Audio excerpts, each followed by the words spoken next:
And welcome back, everybody. This is going to be part 7 of the campaign of Black Ops 2, and I'm still going on a bloody rampage, shooting everybody, killing everybody, while I'm high on the adrenaline. Or whatever, rage.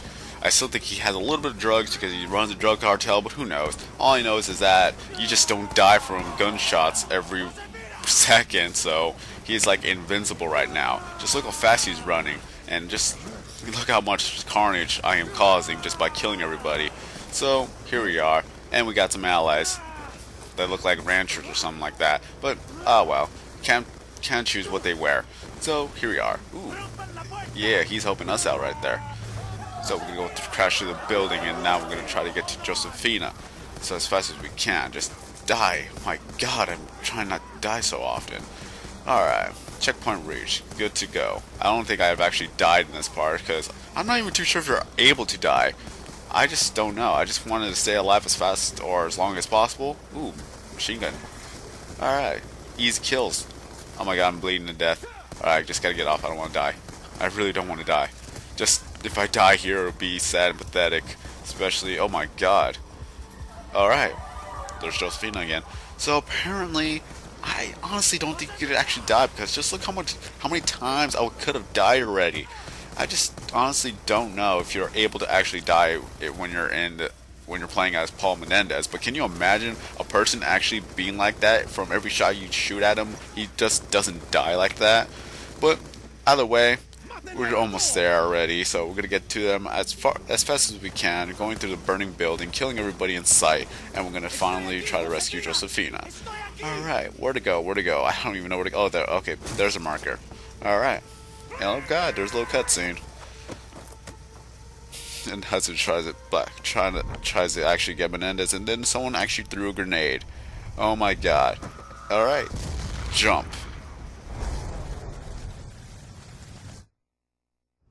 Menendez's sister Josefina died in the blast? Who threw the grenade? I had no idea she was there, David.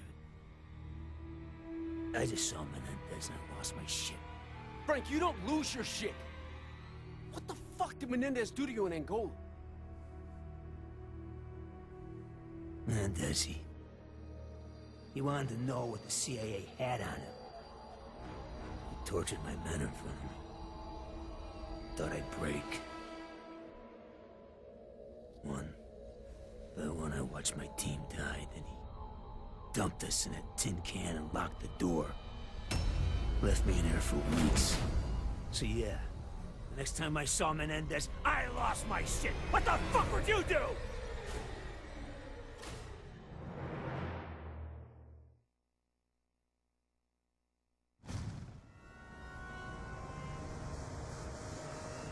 Who's the girl?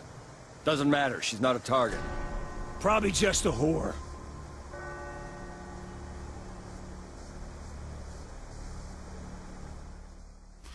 And another thing I love about this mission is that we actually get to see two sides of the story. We already saw Paul Menendez's side of the story, and now we're going to actually see Mason's side of the story. So, right now we're going to have to try to actually capture, or at least, what's it called? Apprehend Paul Menendez. We just have to get all the way to that point. But we're just going to have to see what's going on. We got to find some more intel and all stuff like that, like evidence, to actually pretty much have Paul Menendez arrested or something like that. We're just gonna continue on. We're just gonna have to get all the way to that point. Alright, so we actually get to shoot the Galil. Is it a Galil or a Galil? I call it a Galil because all I know is that I loved actually using that gun in Black Ops multiplayer, because that gun was actually pretty good for its time. And then I started using Commando, and then I just started using every other gun. All I know is that I actually liked it. So what else is there to say? I actually have nothing to talk about at this point because I'm drawing a mind blank right now. I have to remember what I talked about the other day. I believe it's for people who are wanting to become partners. I think that was one of the things, like I talked about why I would have to commentate throughout the majority of the video so it could be under fair use for a network that doesn't really have much permission to actually upload gameplay by itself. This is why a lot of people love to join Machinima, because Machinima is this large company that actually pays for everything and has permissions and the rights to upload video game content without actual commentaries. So that's why a lot of people like to choose them. But the reason why I don't want to go with Machinima is because of a LifeLock contract that they give you. They say it's 7 years, but a lot of people find out that they're actually locked in for life, and if they want to have a different account that is partnered up by a different network, they will have to make a different account. So I just didn't want to go that way. I'd rather choose a network that allows me to actually be at least locked in for a year, or at least opt out whenever I feel like it, so I don't actually have any more obligations towards that one network, and then I can just move on with a different network and see what my options are. And finally, if I want to choose this one network to stay with, then I could choose that network to stay with. But that's all it is to it. And there's a lot of networks out there for people to become partnered, because when you upload things that are copyrighted, such as video game, even though everybody buys the game and they can upload videos, it's still copyright in itself. They just won't take it down just because you uploaded a video like that. But if you try to make a profit out of it, that's when they'll actually try to stop you. Sometimes YouTube notices when a person's becoming big, but they're not in a network. They will actually have to stop them from making money off of those videos, because it's still copyright to the publisher, and they are not in a network where the network has the rights to upload videos, and that's where they're going to have to stop you, because that's what happened to me. I was able to make videos even though I was not partnered up by a network. I was actually able to make a little bit of money, and then later on YouTube caught up with me, and they basically stopped me from actually putting advertisements on 5 of my videos. And I figure if I'm going to try to make money off of making videos, at least little by little, 8, then I would actually have to partner up with a network. Otherwise, then YouTube could stop me from making videos. They could shut down my account and I have to start over with a brand new account. And I just wanted to go through that, so that's why I stopped trying to put advertisements on the videos from then on until I actually joined the network. So after I joined the network, they put the advertisements on there for me, and I officially became a partner. Now I'm able to actually make money, even though it's not much, but it's better than nothing, and I don't actually have to worry about copyright claims. Except for the last video, part 6 has already got a copyright notice, even though it's not gonna do anything to my account. It's just the song itself that when you're actually the first time you're actually playing as Paul Menendez, a little Spanish song that was starting to play, apparently that's a copyright thing. And if I would actually commentate over that song, I would actually have the right to upload it without the worry of copyright. But since I didn't, I wanted you guys to actually listen to the what's going on, listen to the song as well. That's where I got that copyright notice. So yeah, it is important to actually commentate throughout the important stuff. It was kind of a mistake on my part. I honestly didn't think that that song was copyrighted. I thought that was kind of like a soundtrack that they put into Black Ops 2, but it was stupid of me not to realize that it was already copyrighted or something like that. So there's not going to be any advertisements on that video. I'm not going to make money off of that video. But again, it's not that much. But again, it is better than nothing.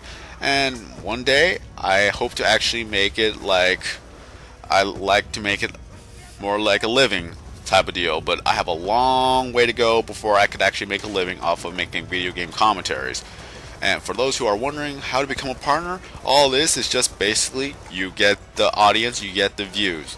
The networks don't care how much subscribers you're getting, they just care about the views. And some networks already give you a pre-requirement of how many views you should get per video or per day. So it's pretty good right there. I'm partnered up by Social Blade, which are powered by RPM. RPM is a branch off of Maker Studios, and as well as TGS or the Game Station. I could actually probably switch to the Game Station if I keep the views, or if I keep the steady amount of views, because I'm able to get at least 1,000 to 2,000 views a day if I keep uploading videos. That's the thing, you have to remain consistent, because if you actually make like a video once a week and you're not getting that much views, then the networks are not going to actually look for you, because you're not actually having that steady amount of views that you would get if you were to upload a video every single day. So that's where it gets tricky. You actually have to remain consistent, but you have to have fun with it, because if you're just going to make videos just for the money, then it's not going to be fun. Your audience is going to know that you're just doing it for the fun, just for the money, and you're just overall you're not going to have fun with it, and you're just going to make videos and with no progress at all. So when I actually joined up Social Blade had a requirement of 750 views per day on average, so I actually had to upload videos every day for a month, as well as that I had to keep consistent amount of content going out so that people would always come back to see what video I had next. So that was really much of a large task at hand. I wanted to see if I was able to actually reach that goal, and lucky for me, I was able to reach that goal because some of my videos actually got very, very popular for that one moment, and that boosted me up to actually be able to become a partner. And now the Social Blade requirement is at least 100 views a day, and I don't know, 22,000 views a month. I just don't quote me on this because it always changes. That's the thing about Social Blade. The requirements always changes depending on the time and depending on if they need more people that become partners. So if you actually are wondering to partner up with Social Blade, all you have to do is just go to their website and type in your name and see how are you doing, because it has a database. If you have not been added into the database, then it's going to add you into the database, and then later on it's going to actually track down how many views you're getting per day, how many subscribers you're getting per day.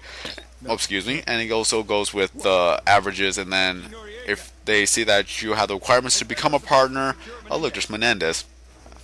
You already saw what happened at Menendez's point of view. Now they're realizing that somehow Menendez escaped, and now they have to go capture Menendez again.